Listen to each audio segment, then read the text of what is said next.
Hello student, today we start a new chapter, our environment. Environment words आते ही समझ में आता है बच्चों की वातावरण इसको हिंदी में कहते हैं. That means कि जिसमें हम लोग रहते हैं, मतलब जिस एटमॉस्फेयर में जिसमें लिविंग ऑर्गेनिज्म रहते हैं उसी को हम लोग वातावरण कहते हैं. दैट मेड अप होता है बायोटिक कंपोनेंट दोनों से मिल के ये मतलब इसको डिटेल हम बात करेंगे आपको.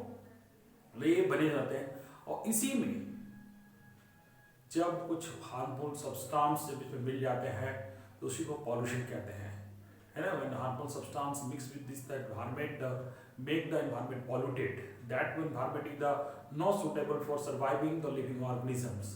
वो लिविंग ऑर्गेनिज्म के जीने लायक नहीं होता है. तो इसको कैसे ये होता है और कैसे इसको हम लोग इसका एक फैक्ट होता है, इसके बारे में हम लोग आज इस वीडियो में जानेंगे.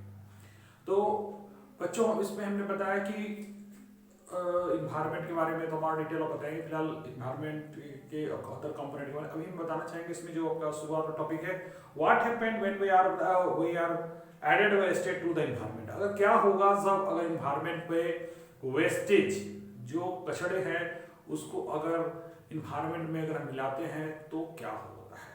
पहले वेस्टेज समझिए. वेस्टेज का मतलब होता है जिसको हम लोग खराब समझते हैं. जैसे कि आप अगर सुबह अगर आपके घर में किचन में जो बना, किचन बनने के बाद जो चीज़ जो होता है मतलब यूज़ होता है उसको तो बना लेते हैं, खा लेते हैं. लेकिन जो चीज़ नहीं खाने लायक होता उसको हम लोग फेंक देते हैं. That is the waste.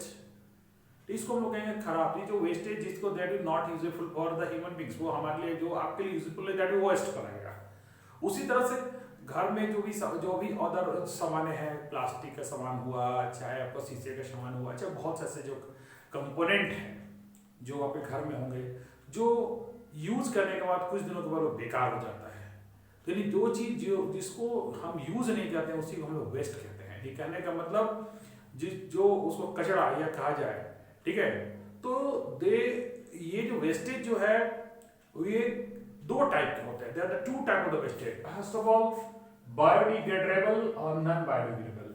Biodegradable का मतलब होता है कि that wastage decompose by the micro organism and mix with the soil. और वो क्या होता है, डिकम्पोज कर दिया जाता है माइक्रो ऑर्गेनिज्म के साथ कर देते हैं और वो उसको फिर वो मिक्स हो जाता है आपको सॉइल में, जिससे फिर पता भी नहीं चलता है. तो ये वेस्टेज होता है जैसे कि जिसमें आते हैं आपका वेस्ट प्रोडक्ट ऑफ द जैसे किचन का जो हुआ जो हुआ है वो हो गया, आप ह्यूमन एक्सक्रीशंस हो गया. ये सब जो आते हैं आपका ये सब जो आएगा बायोडिग्रेडेबल में आते हैं जो आसानी से वो मिल जाते हैं, ठीक है. उसके बाद आता है non biodegradable. That wastage we cannot mix with the soil or that cannot be decomposed by the microorganism. और ये माइक्रोऑर्गेनिज्म द्वारा क्या होता है कि इसको खत्म नहीं किया जा सकता है ना. जैसे कि आपका हो गया प्लास्टिक हो गया. उसके बाद ये हम बात करें शीशे के टुकड़े हो गए, मेटल्स हो गए, बहुत से ऐसे चीजें जो हैं जो देखिएगा धीरे धीरे क्या होता है कि अब इसको हम लोग को चाहिए कि इसको अलग अलग सेपरेट करके डिकम्पोज किया जा सकता है. लेकिन उसका कारण है कि इसमें जो आपका तो बायोडिग्रेडेबल को तो फिर से मैन्यूर बनाया जा सकता है, लेकिन इसको जो है नॉन बायोडिग्रेडेबल से फिर से उसके कोई उपयोगी कंपोनेंट में हम लोग बना सकते हैं, वेस्ट से बेस्ट बना सकते हैं. लेकिन क्या होता है हमारे इंडिया में या हमारे बहुत जगहों पर क्या होता है कि इसको अलग अलग में छाटा नहीं जाता है, जिसकी वजह से क्या होता है एक डंप बनता जा रहा है. अगर वो उपयोगी चीज है तो उसमें मिक्स हो गया, पता ही नहीं चलेगा. बायोडिग्रेडेबल नॉन बायोडिग्रेडेबल दोनों मिक्स होने पर पता ही नहीं चलेगा कि उसको फिर वो कैसे उसको फिर निदान किया जाए. तो दैट मीन्स कि इस तरह से जो रेगुलर बेसिस पे जो ये वेस्टेज जो हो रहा है, जो कहने का मतलब हमारे लिए आने वाले समय में बहुत ही हानिकारक होगा हमारे इन्वायरमेंट के लिए, क्योंकि सारा कुछ ओवरऑल इफेक्टेड आवर इन्वायरमेंट. जो भी वेस्टेज हो रहा है उसका इफेक्टेड हमारा इन्वायरमेंट पर होगा. तो देखिए इसका सबसे पहला इफेक्ट जो होता है जो वेस्टेज जो है, जैसे कि कहने का मतलब हम लोग जो एसी कूलर जो इस्तेमाल करते हैं, ठीक है, तो उसमें जो क्लोरोफ्लोरोकार्बन होता है जिसकी वजह से यानी कि what is the effect of the environment of the addition of the wastage. अगर वेस्टेज अगर इसमें मिलते हैं तो उसका क्या इफेक्ट पड़ता है, ठीक है। कुछ वेस्टेज में बताया कि जिसको हम लोग जो करने का तरीका होता है उसको मैं बताऊंगा कि उसको कैसे मैनेज किया जाता है गार्बेज को। तो देखिए इसका जो अभी जो मेन साइड इफेक्ट जो हो गया, जो अभी जो ग्लोबल वार्मिंग का बहुत इंपॉर्टेंट रीजन रहा है वो है ओजोन लेयर का डिप्लीशन, यानी कि what is the effect of the environment जो ओजोन लेयर डिप्लीशन। तो ये ओजोन लेयर डिप्लीशन होता है due to chlorofluorocarbons and then nuclear weapon, जो न्यूक्लियर वेपन भी हम इस्तेमाल करते हैं उसके चलते भी, और फ्रिज और में बताया है कि उसको रिलीज करता है N2O, जिसके चलते भी ये होता है। और इसका जो सबसे जो इस वेस्टेज का जो मैंने बात किया कि जो फ्रिज में इस्तेमाल किया जाता है, एसी में इस्तेमाल किया जाता है, क्लोरोफ्लोरोकार्बन जो इन्वायरमेंट में जा रहा है, इसका असर ओजोन लेयर डिप्लीशन पर और उसका इफेक्ट होता है, क्योंकि ozone layer protect the ultraviolet रे फ्रॉम द आवर अर्थ, हमारे अर्थ को अल्ट्रावायलेट रे से वो बचाता है। लेकिन अगर जिस तरह से ये डिप्लीशन हो रहा है, जिसका इफेक्ट हमारे स्किन कैंसर और प्लांट पे भी, एक्वेटिक प्लांट पे भी वो पड़ेगा। दैट मीन्स कि ये अगर ओजोन लेयर डिप्लीशन होगा तो जिसका असर ग्लोबल वार्मिंग, एक्वेटिक लाइफ और स्किन कैंसर ये सब चीजों पर वो होगा।